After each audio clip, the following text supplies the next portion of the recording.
Shalom, jumpa lagi di channel video Bu Eli. Sahabat kimia, siapa saja yang suka kimia, kepo sama kimia, mau belajar kimia dengan konsep yang benar tanpa menghafal, silahkan join di channel ini. Terima kasih. Nah, sahabat kimia, masih dalam rangka persiapan atau ada yang sedang atau sudah melaksanakan ujian akhir sekolah, khususnya kelas 3 jenjang SMA ya.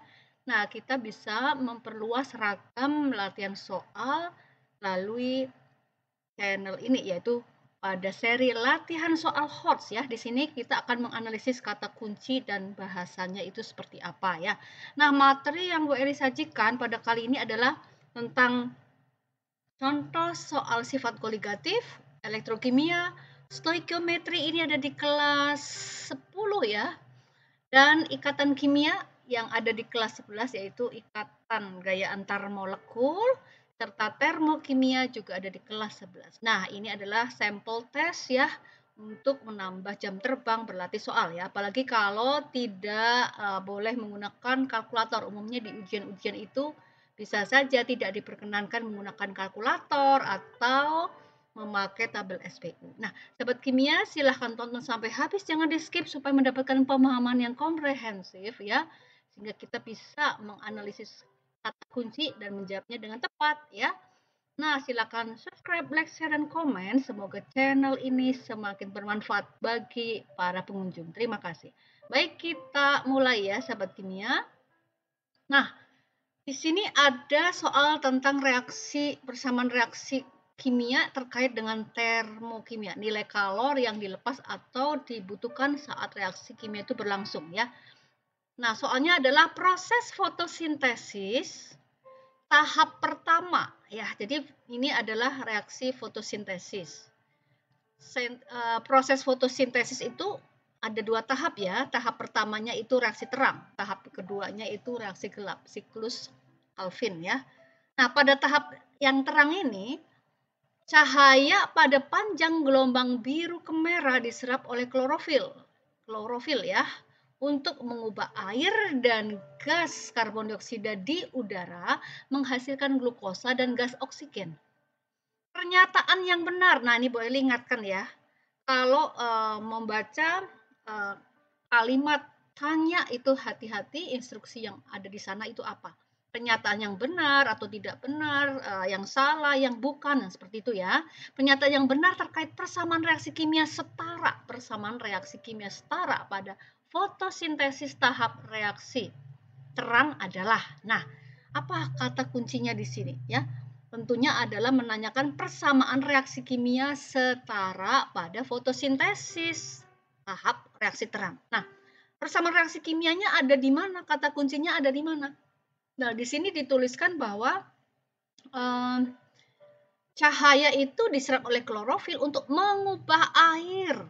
Nah, ini zat ya, air dan gas CO2 ini zat ya di udara menghasilkan. Jadi menghasilkan berarti ini ada produk ya, glukosa dan gas oksigen ya. Artinya air dan karbon dioksida itu adalah reagen atau reaksi, produknya adalah glukosa dan gas oksigen. Nah, tentu sahabat kimia tahu ya bahwa yang namanya air rumus kimianya ya H2O ya. Sementara karbon dioksida apa? CO2 ya. Ini kan harus ini sangat dasar ya. Jadi kita mestinya sudah paham ini. Nah, kemudian apa itu glukosa ya? Glukosa di sini ya C6H12O6 ya. Sementara gas oksigen mestinya sudah paham banget ya, itu O2.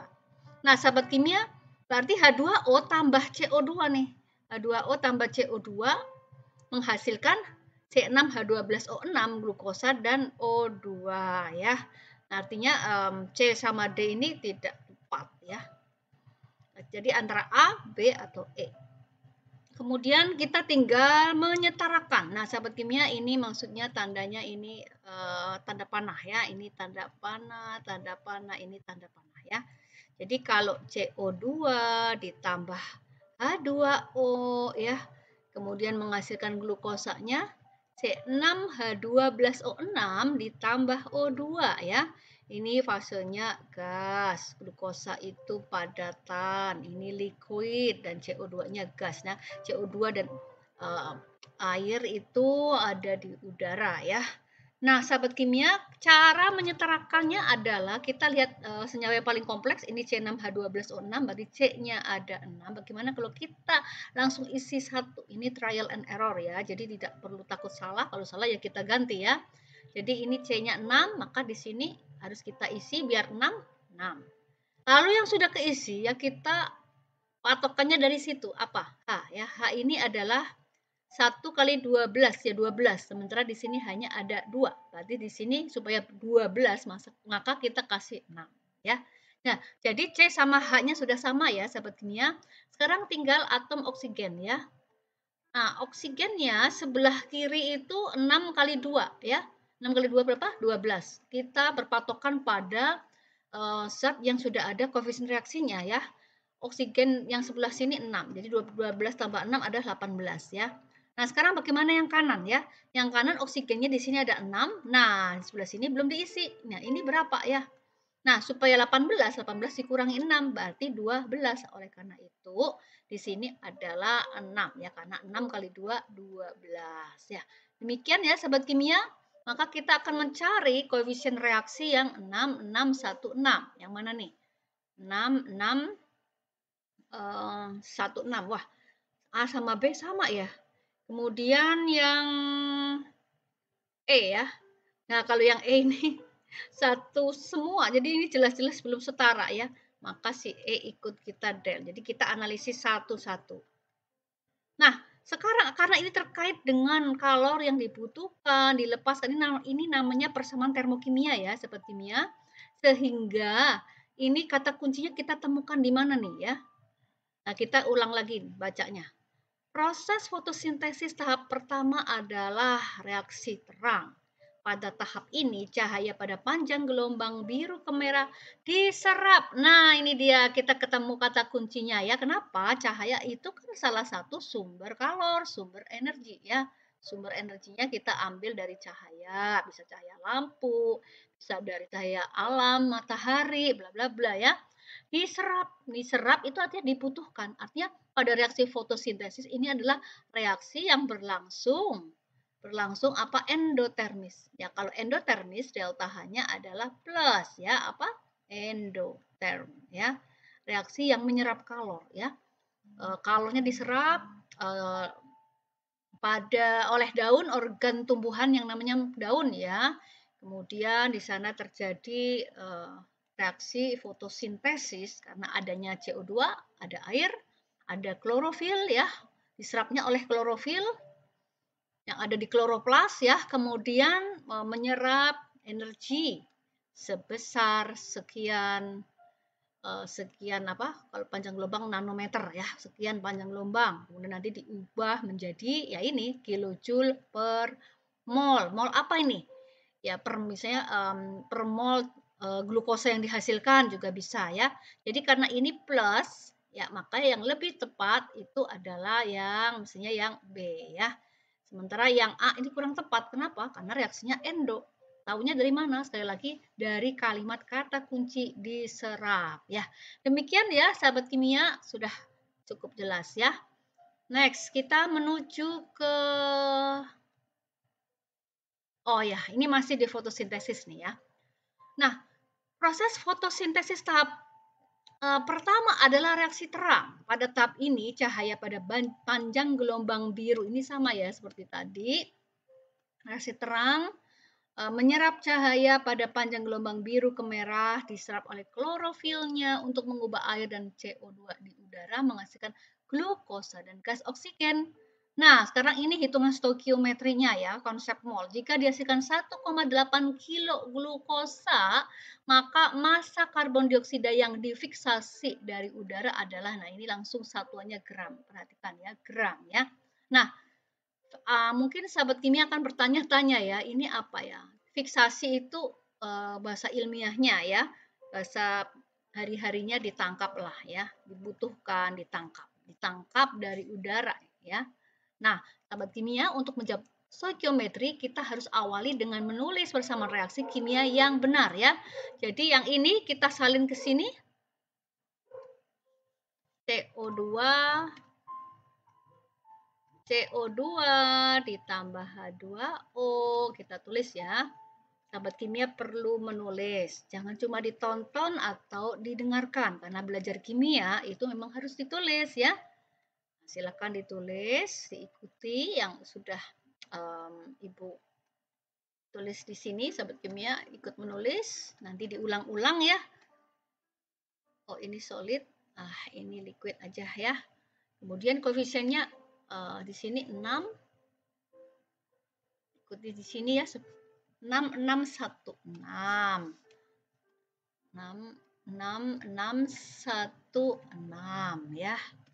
Oke, hapus supaya lebih rapi. Nah, sahabat kimia perlu Bu Eli remind ya. Apakah koefisien? Ini adalah koefisien reaksi. Mengapa koefisien reaksi begitu penting ya? Koefisien reaksi itu adalah menunjukkan jumlah mol ya. Jadi koefisien reaksi adalah menunjukkan jumlah mol. Koefisien reaksi apa? Jumlah mol. Oleh karena itu, koefisien reaksi harus setara. Mengapa kita perlu menyetarakan? Supaya jumlah molnya tidak salah ketika kita membandingkan ya. Nah, di sini jika dihasilkan, jadi kata kuncinya ini adalah dihasilkan ya, dihasilkan 1,8 kilo glukosa. Ini yang mana nih glukosa? Ini glukosa ya. Glukosanya 1,8 kilo. Nah, kilo ini saran ya, ini kita jadikan gram aja ya, kan maksudnya dikali 1000 ya. Jadi 1, 2, 1800 gram. Kemudian sahabat kimia ubah ke mol ya. Ini ada 180 untuk mass molar molekulnya. Jadi ini 1800 dibagi 180 gram per mol. Hasilnya adalah 10 apa? 10 mol ya. 180 dibagi 18 ya, 10 mol. Nah, sahabat kimia, pertanyaannya adalah jika dihasilkan 10 mol glukosa, maka massa ya. Jadi massa gas CO2 yang ditangkap ya, ini berapa ya? Berapa gram? Nah, sebelum ke gram, ingat mengapa di sini perlu dijadikan mol? Ya. Mengapa? Karena tadi kembali kepada konsep mol bahwa persamaan reaksi kimia harus setara. Yang setara adalah koefisien reaksinya. Nah, koefisien reaksi menunjukkan jumlah mol. Jadi kalau kita mau membandingkan, mencari satuan apa saja di dalam zat-zat yang terdapat pada persamaan reaksi kimia ini, maka kita harus memulai ya dari perbandingan molnya ya. Sementara perbandingan molnya adalah koefisien reaksinya. Maka kembali lagi koefisien reaksi itu harus apa? Setara ya, harus setara. Nah, jadi kalau ini kita baca nih sahabat kimia ya. Jadi kalau 1 mol, ini bacanya 1 mol ya, 1 mol glukosa itu 10 mol. Nah, berapa 6 mol CO2? Ya, 6 mol CO2 itu ini nanti jatuhnya itu berapa mol gitu ya. Maka otomatis di sini perbandingan dong. 6 per 1 kali 10 mol. Nah, ya kan 6 per 1 kali 10 mol itu sama dengan 60 mol.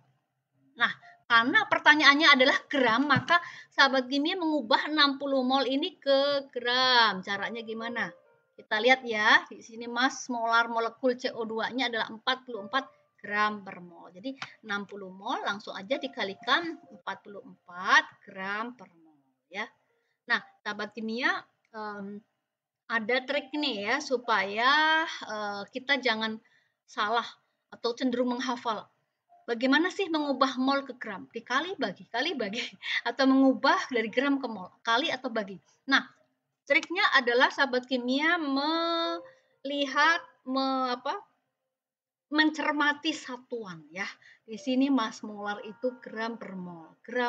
Kalau yang diketahui gram mau diubah ke mol, otomatis ya gram dibagi gram per mol, dibagi ya. Nah, sekarang yang di sini yang diketahui mol mau ke gram, mol ke gram ya. Jadi molnya dikalikan dengan mass molarnya. 60 mol kali 44 gram per mol. Jadi mol coret mol ya, seperti ini ya. Ini gram coret gram ya. Sehingga 60 kali 44 adalah 2640 gram ya. Nah, sahabat kimia bisa memilih opsi yang tepat yaitu 2640. Baik, seperti itu ya sahabat kimia. Ini sebenarnya hanya mereview dari materi-materi konsep stoikiometri sebagai salah satu materi esensi yang ada di kelas 10 dan 11. Next, kita menuju ke materi ikatan kimia nih ya. Sahabat kimia masih ingat ikatan kimia. Ini ada di kelas 10 untuk ikatan intramolekul, sementara di kelas 11 adalah ikatan kimia yang lebih kepada interact molekul ya, atau gaya antar partikel, gaya antar molekul, intermolekul. Jadi molekul dengan molekul ya. Nah, ikatan kimia dibentuk dari hibridisasi atau tumpang tindih. Jadi hibridisasi itu bagaimana tumpang tindihnya orbital, daerah keberadaan elektron yang paling mungkin yang dimiliki oleh masing-masing atom itu tumpang tindih untuk membentuk ikatan kimia ya. Tanpa hibridisasi atau tumpang tindih orbital maka nggak ada molekul. Kenapa? Karena nggak ada ikatan kimianya. Si atom-atom nggak bergabung membentuk ikatan kimia maka tidak ada molekul. Tidak ada molekul artinya tidak ada air, tidak ada CO2, tidak ada O2, tidak ada N2 bla bla bla, sehingga dibilang tidak ada kehidupan ya. Jadi kesimpulannya ikatan kimia membentuk sebuah zat dalam kehidupan kita ya. Nah, sahabat kimia, ikatan antar atom untuk membentuk molekul dibedakan berdasarkan jenis dan sifat-sifat atom yang terlibat ya. Jika antar atom non-logam berikatan, maka umumnya membentuk senyawa kovalen melalui ikatan kovalen. Berikut adalah senyawa-senyawa yang mempunyai ikatan kovalen baik polar maupun non-polar ya. Jadi kata kunci yang ditemukan di sini adalah jadi ini kita batasi pada ikatan kimia intramolekul ya. Artinya di dalam molekul itu sendiri ya. Yang ikatannya adalah ikatan kovalen. Nah, ikatan kovalen itu bisa polar, bisa non-polar. Nah, apa nih? Kata kunci dari polar sekarang ya. Polar itu dari bahasa Inggris ya, pole. Pole itu artinya kutub. Nah, bisa dibayangkan bahwa kutub namanya kutub ya, ada kutub positif, ada kutub negatif. Nah, sahabat kimia tahu ya kenapa sih ada kutub negatif? Ya, kalau kutub negatif itu elektronnya banyak. Banyak elektron. Misalnya pada atom halogen ya, X yang sudah dipelajari di video sebelumnya ya. Kalau kutub positif itu elektron miskin atau sedikit ya. Contohnya pada ion logam, kation itu elektronnya sedikit karena dia melepaskan elektron, dia sendiri tidak punya elektron. Sementara anion dia cenderung menangkap elektron ya. Jadi dia banyak elektron. Nah, seperti itu. Nah, jadi sahabat kimia kalau ada perbedaan antara yang banyak elektron dengan kurang elektron, maka dia cenderung polar ya. Aku gambarkan seperti ini. Jadi kalau ada AB ya, di sini elektron banyak. Ya, elektron banyak. Oke ya. Yang B elektron apa?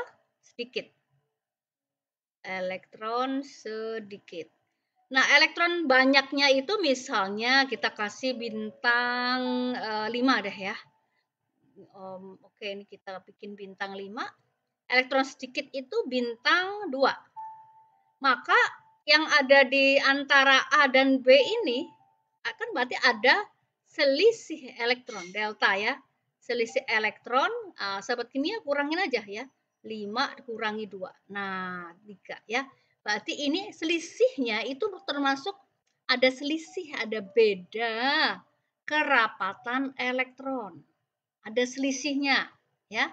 Kalau ada beda kerapatan elektron, ada selisihnya, ini kita sebut sebagai ikatan kimia kovalen polar. Jadi polar itu punya beda kerapatan elektron. Sementara non polar ya berarti mestinya tidak punya beda kerapatan elektron alias 0 ya. Jadi kalau kita tuliskan di sini ya, ada perbedaan delta perbedaan kerapatan elektron. Kerapatan elektron nya besar, ini namanya ikatan kovalen yang ada kutub, ya, polar, ya. Oke. Nah, kalau beda kerapatan elektron sangat kecil, ya, kecil atau bahkan nol, ini kita sebut sebagai ikatan kovalen. Kasih aja ya. Ingat non polar. Oke? Ya. Nah, seperti itu konsepnya. Nah, sekarang kita melihat di sini ya bahwa N2Cl2 itu polar. Nah, kok yang non polar H2N2. Jadi lihat pasangannya ya. Polar apakah N2Cl2 polar? N2Cl2 itu kan seperti ini ya. N itu ikatan rangkap 3. Nah, ya, kasih PeB 2. Nah, kalau Cl2, Cl aja. Nah, dia punya apa namanya? 3 pasang PeB. Nah, ini sama. Apakah ada beda kerapatan elektronnya? Tentu nggak ada ya, karena sama gitu ya. Jadi ini sebetulnya lebih kepada non-polar ya, maka A ini nggak tepat. Sementara kalau yang ini H2N2 karena dia sama, memang dia non-polar. Betul ya. Nah, lagi nih. NH3HCl. Apakah polar?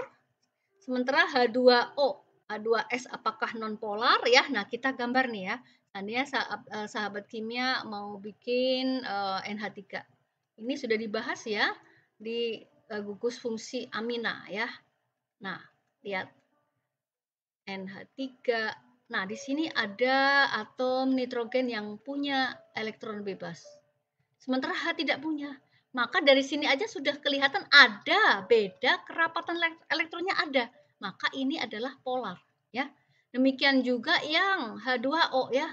H, O, H ya sahabat kimia. Nah, seperti ini ya. Ini kan sudah menunjukkan di O ini rapat elektron. Sementara di H enggak punya elektron ya. Maka ini sudah kita bisa katakan ini adalah polar ya. Begitu HCl, H2O. Sementara H2O, H2S sama aja ya. Ini dibilang non-polar berarti kan nggak tepat ya. Kalau ini betul ya. Sekarang kita lihat HCl, HF. Jadi cara cepatnya sahabat kimia lihat dia ada di golongan berapa. H itu golongan 1A. Cl dan F itu ada di golongan 7A. Nah, ini kan sudah jauh ya jaraknya ya. 1A sebelah kiri, 7A sebelah kanan, ujung ke ujung. Udah jelas-jelas ini polar. Sementara N2 itu non polar ya karena dia sama. Nah, kalau CO2 itu lurus seperti ini. O-nya C, O2. Oh ya, C-nya di tengah ya. Yang 2 itu O-nya ada di kanan kiri. C itu ikatan kovalennya harus 4 ya. Nah, kalau dengan O dia seperti ini.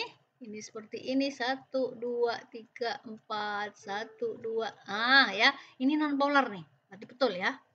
Oh, ini benar. Nah, misalnya sahabat kimia mau, wah, kayaknya C nih jawabannya ya. Nah, kita pastikan ke opsi yang lain ya. Mana tahu masih ada yang lebih tepat dari C gitu ya. Cl2I2, apakah polar padahal ini sama? Nah, ini bukan ya. CH4NH3. NH3 itu jelas polar ya. Jadi ini enggak benar ya. Jadi ini enggak benar. Terus C2H6, C3H6 ya. C2H6 ini hidrokarbon, C3H6 apakah polar ya? Nah, sahabat kimia perlu menggambar nih C2H6. C2H6 itu C-nya 2, H-nya 6 seperti ini ya. Nah, ini C yang di sini kerapatannya terbagi rata ya dengan si H di samping-sampingnya. Ini etana namanya ya. Nah, yang seperti ini ya non polar ya karena apa tuh? Elektron terbagi rata ya. Nah, seperti itu. Nah, berarti ini non polar. Sementara nih non polar ya. Sementara di sini dikategorikan polar. Berarti dari sini sudah tidak tepat ya. Nah, kita cek lagi nih. CH4 non polar? Iya, CH4. Alkana itu rata-rata adalah non polar karena elektron terbagi rata di semua sisi atom-atomnya ya. Lalu C2H2, C3H6 ya. Nah, kalau kita melihat C2H2 itu alkuna ya, C2. Nah, sahabat kimia ini kemudian C3 C3H6 ya. Ini C3H6 C3H6 mestinya seperti ini ya. 1 2. Nah, ya, ini 1 2. Nah, 1 2 3 4 5 6. Nah, sahabat kimia, jika senyawa hidrokarbon itu ada ikatan rangkapnya, itu kalau yang 3 ini ada 2 pasang elektron V, kalau yang rangkap 2 itu ada 1 pasang elektron V, kalau ada elektron V itu senyawa itu cenderung polar ya. Kenapa? Karena elektron V itu membawa elektron yang cukup rapat, menambah kerapatan elektron di posisi ini. Jadi ini dibandingkan yang ini lebih rapat elektron. Jadi ini ada perbedaan kerapatan elektron, ada perbedaan kutub, makanya dibilang polar ya. Demikian juga pada yang etuna ya, ini namanya etuna ya, di posisi ini yang ada rangkapnya ya, itu adalah dibandingkan yang sebelah sini itu ada beda kerapatan elektron, maka dibilang polar ya. Nah, baik seperti itu sahabat kimia. Jadi jawaban yang tepat adalah yang C ini ya. Baik ya, kita menuju ke, nah ya ini adalah hitung-hitungannya nih ya. Wah panjang banget ya. Sahabat kimia kalau melihat yang panjang-panjang jangan takut ya, tapi kita mau mencoba dulu menganalisis satu demi satu ya. Nah, bagaimana analisis kata kuncinya? Indonesia adalah negara penghasil tanaman sawit terbesar dunia. Iya, betul saat ini ya. Nah, sawit terutama di Pulau Sumatera, Kalimantan, itu sawitnya wah Pak, banyak sekali ya, lahannya sangat luas. Salah satu pemanfaatan tanaman sawit adalah minyak sawit ya, dari daging buah ya, dan bijinya. Minyak sawit yang melimpah di transesterifikasi ini nama reaksinya ya, menghasilkan biosolar B30 untuk menekan angka emisi udara. Jadi pembakaran itu menghasilkan gas CO2, ada pembakaran tak sempurna menghasilkan gas CO. Nah, gas CO sama CO2 ini menimbulkan emisi udara ya, pencemaran udara ya. Nah, salah satu senyawa hidrokarbon yang terdapat dalam B30 adalah setana ya, setana ya, C16H34 ini nama trivial ya. Nilai kalor pembakaran setana diukur menggunakan kalorimeter bom. Nah, mulai dari sini nih ya. Jadi kata kuncinya adalah kalorimeter bom. Ini adalah alat untuk mengukur nilai kalor pembakaran. Nah, kalau kalor pembakaran pasti reaksi ini berlangsung eksotermis. Kenapa? Karena hasil pembakaran itu melepaskan kalor, melepaskan panas ya. Kalau sahabat kimia duduk di dekat api unggun, ya apa-apa yang sedang dibakar-bakar gitu kan rasanya panas ya. Itu ada perpindahan kalor secara radiasi ya, tanpa media perantara, lewat udara aja ya, sehingga kita yang ada di dekatnya itu panas. Itu menunjukkan ada pelepasan kalor dari sistem ke lingkungan ya. Nah, kemudian kalorimeter bom ini tadi ya untuk menentukan nilai kalor pembakaran, jadi sifatnya eksotermis dari sesuatu yang dibakar. Apa nih yang dibakar ya? Ternyata 500 mili setana ya, ya salah satu hidrokarbon yang ada dalam B30 yang berasal dari minyak sawit tadi ya, itu dibakar dalam alat tersebut dilepaskan kalor. Ini clue nih. Ini adalah kata kunci ya. Jadi kata kunci yang memberi penguatan kepada kita bahwa iya, kalorimeter itu untuk menentukan nilai kalor pembakaran yang sifatnya eksotermis ya. Ke dalam, jadi ini si 500 mili setana dimasukkan ke dalam alat, kemudian dibakar menggunakan tekanan tinggi ya, biasanya sampai 20 atm, kemudian di sana dihubungkan dengan arus listrik ya. Jadi kalor yang dibakar itu dilepaskan ke dalam air. Di sana ada air, di dalam alat itu ada wadah yang berisi air sebanyak 1 liter ya. Jadi ini volumenya konstan nih.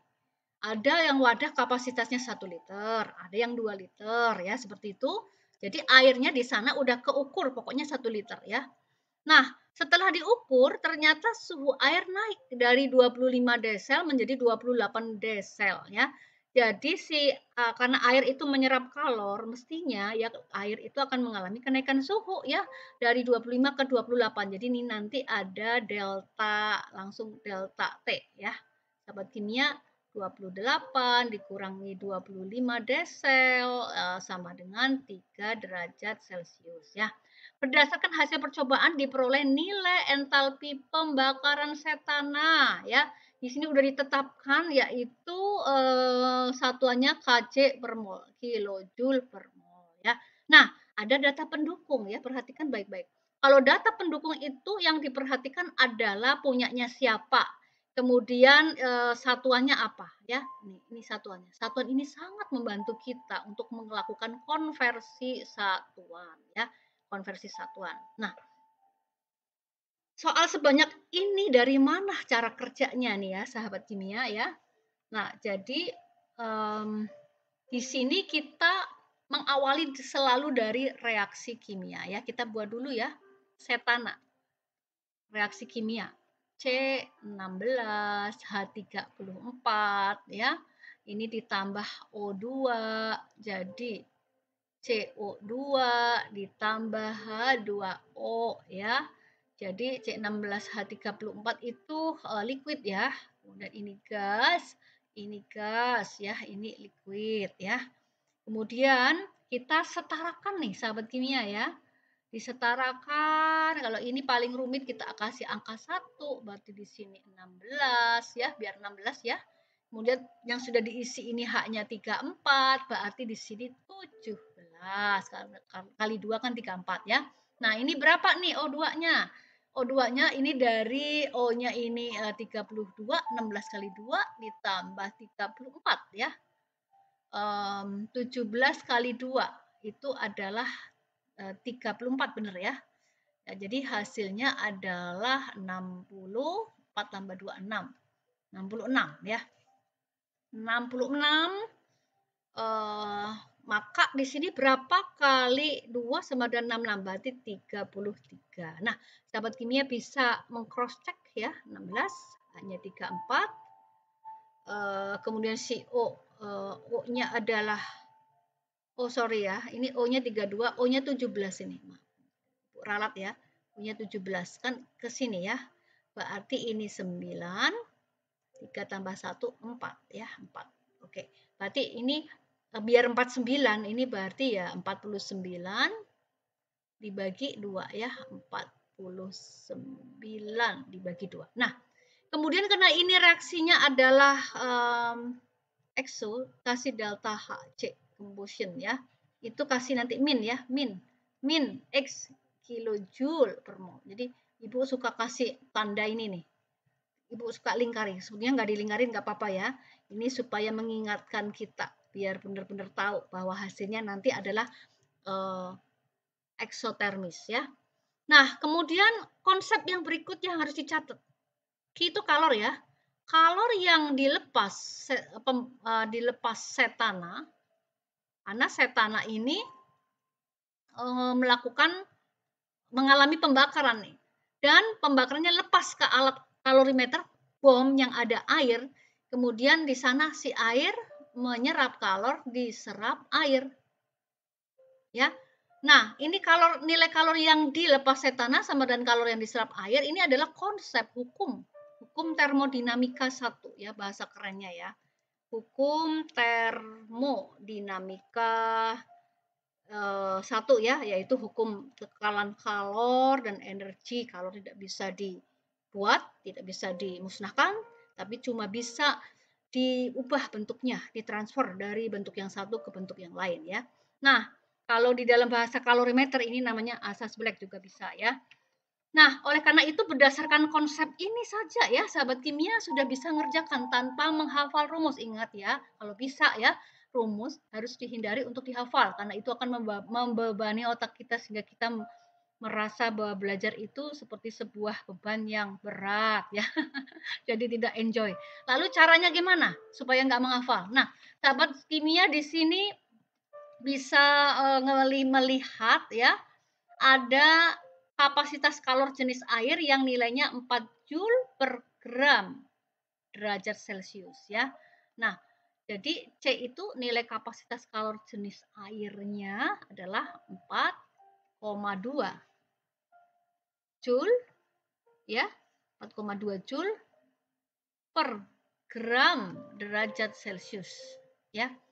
Nah, si cetananya yang tadi 500 mili cetana kita ubah ke gram dengan cara massa jenisnya adalah 0,9, maka berapa gram cetana kalau cetananya adalah 500 mili ya.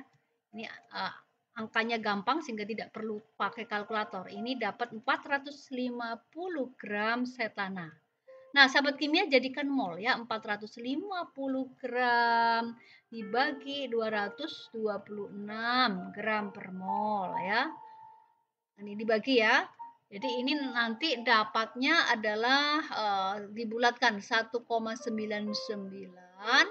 ini sama dengan 2 mol ya. Nah, ini sudah ketemu ya setananya. Ini punyanya setana. 2 mol.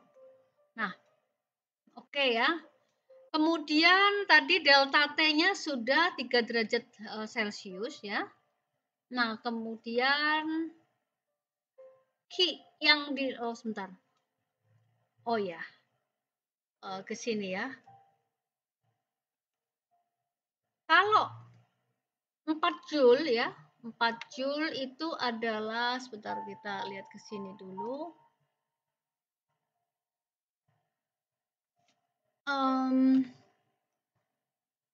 Setelah diukur karena si air yang masanya 1 liter itu 1000 gram itu ternyata suhunya naik menjadi 3 derajat ya. Jadi kita tambahkan di sini air yang 1 liter. 1 liter ini massa jenisnya 1 gram per cm kubik. Jadi massa jenis air itu kan 1 gram per cm kubik ya. Artinya 1 gram cm kubik itu mili ya. Maka 1 liter itu sama dengan 1000 mili. Atau 1 liter 1000 gram ya. 1 liter adalah 1000 gram. Nah, baik ya sahabat kimia, di sini artinya bahwa misalnya sebentar ya kita lihat ini ada yang oke. 4 Joule untuk kapasitas untuk air itu sebanyak ini di sini nih ternyata ya. Bukan 4,2 ya, 4 Joule. Kita ngikutin ini. Ini maksudnya sudah dibuat supaya tidak hitung dengan kalkulator, artinya ya misalnya sahabat kimia tidak boleh pakai kalkulator, maka ini kita buang komanya jadi 4. 4 Joule per gram derajat Celcius itu air ya. Jadi ini air dulu ya. Air sebesar 4 Joule, ini kalor yang diserap oleh air untuk 1 gram air. 1 gram air menyerap 4 Joule. Sementara air yang dipakai dalam eksperimen itu kan 1 liter atau 1000 gram. Ya, ini air ya, ini air. Maka itu berapa Joule ya? Nah, di sini sahabat kimia tinggal ini kali silangkan mudah ini ya. Maka X sama dengan 4000 Joule ya. 4000 Joule untuk 1000 gram air. Nah, sahabat kimia, kemudian kita lanjutkan di sininya ya. Jadi 4000 Joule air, 4000 Joule kalor ya, yang diserap air itu untuk kenaikan 1 derajat Celcius. Nah, pada faktanya di eksperimen 3 derajat Celcius kan naik ya. Nah, ini ya. Ini kan eksperimen 3 derajat Celcius itu naik karena 3 derajat Celcius adalah kenaikan suhu yang terjadi pada air dan itu karena menyerap berapa Joule airnya ya. Maka X di sini adalah tinggal dikalikan 4000 kali 3 ya, 2 4.000 kali 3 adalah 12.000 Joule. Nah, jadi ingat ya, langkahnya diingat, ini satu. Ini yang tanpa rumus ya. Kalau sahabat kimia penasaran mau membandingkan dengan rumus, yang mana sih rumusnya Q sama dengan MC delta T, tapi rawan lupa. Kalau kita menghafal rumus, kita rawan lupa. Jadi kalau sahabat kimia mau pakai rumus yang biasa Q MC delta T, hasilnya akan sama ya. Jadi langkah awal. Jadi kita tahu dari sini. Nah, patokannya di sini. Air 4 Joule per gram derajat Celcius. Ini artinya adalah 4 Joule itu adalah kalor yang diserap air sebanyak 1 gram. Nah, pada eksperimen fakta yang ada 1 liter airnya itu atau 1000 gram air itu berapa menyerap kalornya? Ternyata 4000 Joule. Terus kita lanjutkan langkah kedua. 4000 Joule ini akan mengalami kenaikan sebesar 1 derajat Celcius. Ya. Nah, berdasarkan eksperimen ternyata kenaikan suhu pada air itu ternyata 3 derajat Celcius. Nah, itu berarti 3 derajat Celcius itu si air sudah menyerap kalor berapa ya? Ternyata ini 12.000 kalor yang diserap oleh air. Nah, kembali ke sini ya sahabat kimia. Kalor yang diserap air itu sama dengan kalor yang dilepas setana. Berarti 12.000 juga sama dengan kalor yang dilepas setana ya. Yang dilepas oleh apa? Setana. Nah, baik sahabat kimia, sudah sampai sini. Nah, setananya sebanyak berapa? Nah, di sini setananya sebanyak 2 mol. Pada eksperimen setananya sebanyak 2 mol. Ini ya. Nah, maka sahabat kimia untuk 2 mol. Nah, ini dicatat. Ya, makanya tadi dibuat reaksi bersamaan reaksi setara dulu ya. Maka dari sini kita perbandingan lagi ya. Jadi ini berarti yang ketiga ya. 12.000 Joule itu 2 mol. Maka 1 mol itu berapa Joule? Ternyata X ya tinggal dikali silang ya. 2X sama 12.000 ini adalah 6.000 Joule. 6.000 Joule ya. Dilepas oleh setana. Nah, kalau ini kita jadikan entalpi delta H itu kan katanya reaksinya adalah reaksi N-exo. Maka ini min 6.000 Joule yang dilepas oleh setana sebanyak 2 mol ya. Sebanyak 2 mol. Nah, lalu perhatikan di sana pertanyaannya adalah apa sahabat kimia? Berdasarkan hasil percobaan diperoleh nilai entalpi pembakaran setana. Jadi yang ditanya adalah delta Hc-nya ya, berapa Kc per mol ya, ingat per mol. Nah, ini dibaca baik-baik. Kilojoule saja atau kilojoule per mol. Tapi karena ini per mol, maka sahabat kimia harus membandingkan lagi dengan yang 2 mol itu ya. Nah, yang seperti ini. Nah, ini kan karena pertanyaannya maunya per mol. Maka di sini min jadikan kilojoule ya dibagi 1000 ya, min 6 kilojoule per mol ya. Jadi ini jawabannya ya, sahabat kimia setuju ya. Nah, seperti itu coba dicermati. Apakah sudah paham? Kelihatannya alurnya cukup panjang ya. Tetapi ini adalah perhitungan yang tanpa menghafal rumus ya. Maka di sini mana nih jawabannya ya? Silakan dicari. Yang mana? A, B, C, atau D? Yang min ya. Ini ada plus ada min. Nah, yang benar adalah ya ingat, yang min 6. Karena di sini mintanya kilojoule. Jadi jangan memilih yang di atas, tapi yang min 6 kilojoule. Karena kalau 6.000 itu joule ya. 6 kilojoule per mol ya. Jadi ini jawaban yang tepat adalah D ya. Yang tepat itu adalah D. Baik, sampai di sini sahabat kimia. Next ya, satu lagi nih. Soalnya kayaknya masih ada satu. Nah, ya. Kita menuju ke, ada 2 lagi sahabat ya. Sifat koligatif pada larutan menggambarkan banyaknya zat terlarut yang berinteraksi satu sama lain dalam larutan. Pada jumlah zat terlarut dan pelarut yang sama, maka urutan titik didih larutan dari kecil ke besar ya. Nah, sahabat kimia ini ada urutan. Kata kuncinya harus dilihat baik-baik ya. Dari kecil ke besar ya. Nah, sifat koligatif itu menunjukkan banyaknya zat terlarut. Jadi konsep dulu ya. Pokoknya intinya adalah banyaknya zat terlarut. Jadi ini quantity ya, banyaknya zat terlarut. Itu memberi impact ya, menyebabkan sifat koligatif larutan, sifat koligatif larutan makin besar ya. Nah, apa itu sifat koligatif larutan? Diingat-ingat ya, ini ada 4 dong ya. Ada yang namanya titik didih, titik beku ya. Tapi pakai delta ya. Kalau delta di sini untuk titik didih adalah naik titik didih. Kalau delta TP turun titik beku ya.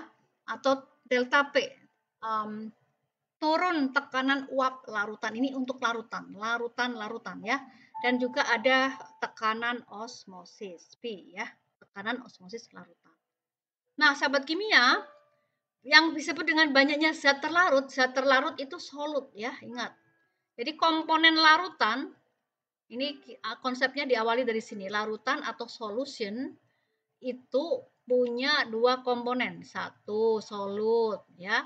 Solut apa? Solut adalah zat terlarut ya, yang dilarutkan di dalam suatu larutan. 2, solvent.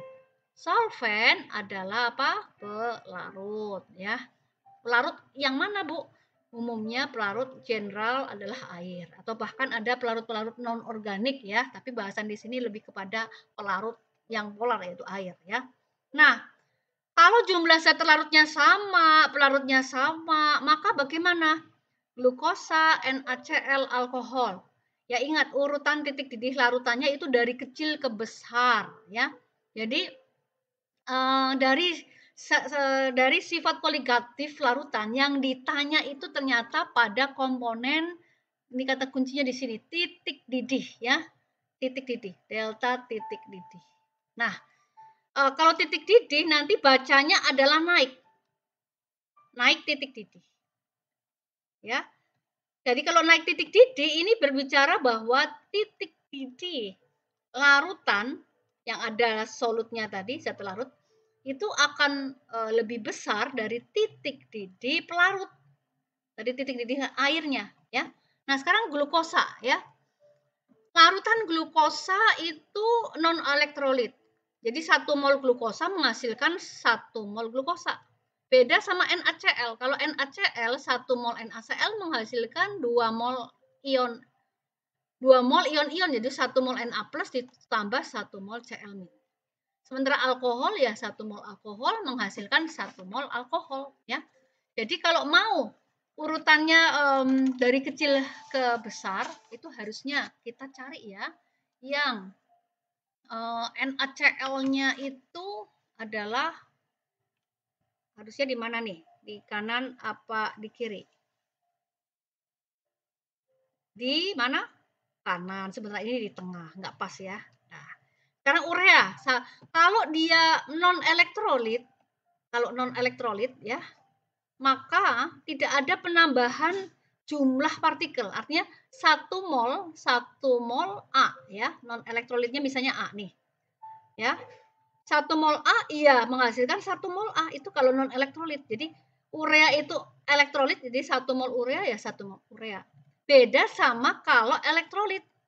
Jadi kalau misalnya dia elektrolit baik elektrolit lemah atau elektrolit kuat, apalagi elektrolit kuat ya, Maka di sini kita memperhatikan pengionan. Kalau NaCl, 1 mol NaCl menghasilkan 1 mol ion Na+ dan 1 mol Cl-. Nah, sahabat kimia bisa melihat di sini ya bahwa sekali lagi ya, konsep persamaan reaksi setara itu begitu penting ya, sehingga 1 mol Na koefisien reaksi itu sama dengan jumlah molnya. Jadi ini bacanya apa?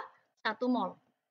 Ini juga nih 1 mol, 1 mol. Jadi 1 ditambah 1 sama dengan 2 mol. Nah, 1 mol NaCl menghasilkan 2 mol 2 mol ion ya. Jadi berbunga nih ya. Berkeluang berbunga nih ya. Nah, kemudian bagaimana AlCl3 ya? AlCl3. 1 mol AlCl3, 1 mol AlCl3 menghasilkan 1 mol ion Al3+, golongan 3A, tambah 3 Cl-. Nah, ini lebih banyak lagi bunganya ya, sahabat kimia ya. 1 mol AlCl3 akan menghasilkan 1 ditambah 3. 1 ditambah 3 sama dengan 4 mol. Wah, 4 mol ion ya. Tambah banyak lagi ya bunganya. Ya. Jadi ini udah betul nih. Jadi makin banyak partikel yang terlarut menyebabkan sifat koligatif kelarutan makin naik. Jadi kalau naik titik didih makin besar, kalau turun titik beku turunnya makin besar, atau kalau turun tekanan uap larutan turunnya juga makin besar. Jadi kalau kita lihat ini B ini udah pas ya. Nah, untuk meyakinkan bahwa opsi kita sudah tepat di B, kita cek sebentar ya yang CDE ya. Di sini CaCl2 ini udah jelas-jelas ionik. Kenapa taruh di kiri? Harusnya ini paling besar ada di kanan. Jadi sudah silang ya. Kemudian ini juga ya, kenapa yang non elektrolit ada di kanan? Ya harusnya kan di paling kecil, jadi ada di sebelah kiri, paling kiri harusnya. Jadi nggak tepat ya. Nah ini juga seperti itu. Nah itu ya sahabat kimia. Jadi kalau ingat, kalau kita menguasai konsepnya, maka menjawab itu cukup simpel saja ya. Nah, baik sahabat kimia, sekarang kita menuju ke elektrokimia. Ya, ini salah satu sampel tes untuk elektrokimia ya. Air adalah zat yang mudah dielektrolisis untuk menghasilkan gas-gas bermanfaat. Nah, apa nih kata kuncinya ya? Air. Air itu H2O ya. Jadi menulis rumus kimia air harus bisa ya. Menghasilkan gas-gas bermanfaat. Gas apa tuh ya? Elektrode kutub reaksi redoks dan produk yang dihasilkan berturut-turut dalam suatu rangkaian proses elektrolisis. Jadi kata kuncinya adalah proses elektrolisis air. Nah, ini sahabat kimia akan menjawab dengan tepat kalau tahu konsep reaksi elektrolisis air. Nah, caranya seperti ini ya. Nah, sahabat kimia, konsep elektrolisis air nih ya. Elektrolisis air ya. Jadi air itu H2O. Nah, konsepnya adalah anode dan katode ya. Katode itu kutub negatif, anode kutub positif. Ya kan? Nah, air itu kalau di elektrolisis di anode, dia akan menghasilkan gas O2 dan nanti disetarakan dengan ion hidrogennya. Ya, ini tulis dulu ya. Kemudian katode air kalau di elektrolisis itu menghasilkan di katode menghasilkan gas H2 dan nanti ada ion OH-nya. Nah, di anode air mengalami oksidasi, sedangkan di katode mengalami reduksi. Jadi kalau pengingatnya adalah air dioksidasi jadi O2, air direduksi jadi H2 ya. Nah, sahabat kimia, setelah ini tahu, maka sahabat kimia melakukan penyetaraan reaksi redoks, model redoks ya. Baik ya, kita ke sini. Jadi di anode dulu ya. Anode adalah kutub positif. Jadi ini adalah air H2O dioksidasi jadi O2 ya. Nah, lalu sahabat kimia isi nih bilangan oksidasinya. Kalau ini 0 dan ini kan 2, berarti di sini harus 2 ya. Berarti ini kalau ini masih 1, berarti ini min 2 plus 2 dong. Tapi kalau sudah dikali 2, jadi plus 2 kali 2, 4, min 2 kali 2, min 4 ya. Maka kalau kita membandingkan naik turun bilangan oksidasi punyanya si O yang 2O ini ya, 2 itu kan min 4 ya, min 4. min 4 ke 0 nih. Berarti kan naik ya. Berarti naik berapa? Naik 4 elektron. Naik 4, bukan 4 elektron, bacanya 40 elektron. Nah, kemudian di sini ada H sebanyak 2. Lalu kita setarakan nih, sahabat kimia. Kita setarakan ya. Ditambah 2 kali 2, 4H+. Nah, seperti itu. Udah setara nih pasti, ya kan? Baik, kita menuju ke katode. Katode tempat terjadinya reduksi. Katode itu negatif, ya. Kita tulis ini nih. Reduksi, anode apa? Oksidasi, ya. Jadi kalau air mengalami reduksi menghasilkan gas H2. Nah, kita isi nih biloxnya ya. Jadi kalau bilox gas molekul seperti ini, itu 0 aja langsung. Nah, ya. Kemudian ini isi 1. Ini H2 ya. Kemudian ini juga H2. Jadi kalau kita isi 1 berarti O itu min 2 karena ada di golongan 6A. Jadi ini H2-nya adalah plus 2 ya. Nah, oleh karena itu di sini ada turun ya 2 ke 0. Wah, 2 ke 0 berarti turun ya. Ini turun 2 mol elektron. Berarti ini 2 mol elektron ya. Lalu bagaimana dengan O-nya nih? Nah, sekarang kita lihat nih O-nya ya. O-nya kita tambahkan OH-. Nah, karena kita tambahkan OH-, maka ini terjadi perubahan lagi ya. Karena H-nya jadi nggak sama ya. Lalu kita supaya sama koefisien reaksinya, ini kita kasih angka 2 nih, 2. Nah, ya. Jadi kalau di sini H2-nya nih 0, di sini min 1, ini H-nya plus 1, O-nya ini min 2 ya. Min 2 tambah 1 min 1. Jadi kalau ini ada 2, sahabat kimia harus kalikan ya. Min 4 plus 2 kali 2 ya, jadi min 2 ya. Nah, artinya apa? Lihat yang biru, H2 ditambah 2H. Ini kan berarti sama dengan 4H. Ini sama dengan berapa? 4H ya. Nah, berarti di sini 1 ini kita ganti. Jadi biar 4H, berarti ini 2. 2 ya. Kalau 2, O-nya juga 2 nih. Ini O-nya 2, hanya 4. 2 tambah 2. Nah, maka terjadi perubahan lagi ya. Ini kalikan 2, jadi ini plus 4. Kemudian 2 kali min 2, min 4 ya. Nah, seperti itu. Maka pada saat sahabat kimia menyetarakan 4H 4H ke di sini untuk 2H jadi 4 ya. Maka ini 0 ditambah si H-nya adalah 0 ditambah 2 ya. Ini kan sudah 2H. Nih. Ya, jadi ini 2 plus 2. 0 tambah 2, 2 ya. Untuk 2 untuk 4H. 2 untuk 4H. Jadi, sementara ini 4H itu plus 4. Ini plus 4. Sama-sama 4H. Maka sama saja sih ya. Dari 4 turun ke 2. Turun. Nah ya. Jadi ini benar-benar 2 mol elektron yang turun. Nah seperti itu sahabat kimia ya. Ini jelas-jelas sudah setara. Kemudian kalau mau mengetahui reaksi totalnya apa, ya kita tinggal jumlahkan saja. Kemudian yang kalau misalnya ini 4 elektron, sini 2 elektron, ini dikali 1 supaya bisa dieliminasi, ini dikali 2 ya, nanti dicoret, coret dan seterusnya. Nah, tapi ternyata di sini pertanyaannya hanya sebatas membuat klasifikasi elektrodenya apa ya, anode, katode, kutubnya, jangan sampai kebalik. Kemudian reaksi masing-masing di elektrodenya itu apa dan produknya apa ya. Jadi nggak sampai ke menjumlah total ya sahabat kimia. Jadi ini Bu Eli sekaligus menjelaskan secara komprehensif aja ya. Jadi elektrodenya anoda positif ya, ingat anoda positif. Maka ini kalau anoda negatif udah aja jangan dipilih ya. Anoda positif, katode negatif, anoda oksidasi nih, anoda oksidasi dan dia positif udah jelas-jelas. Ini adalah apa?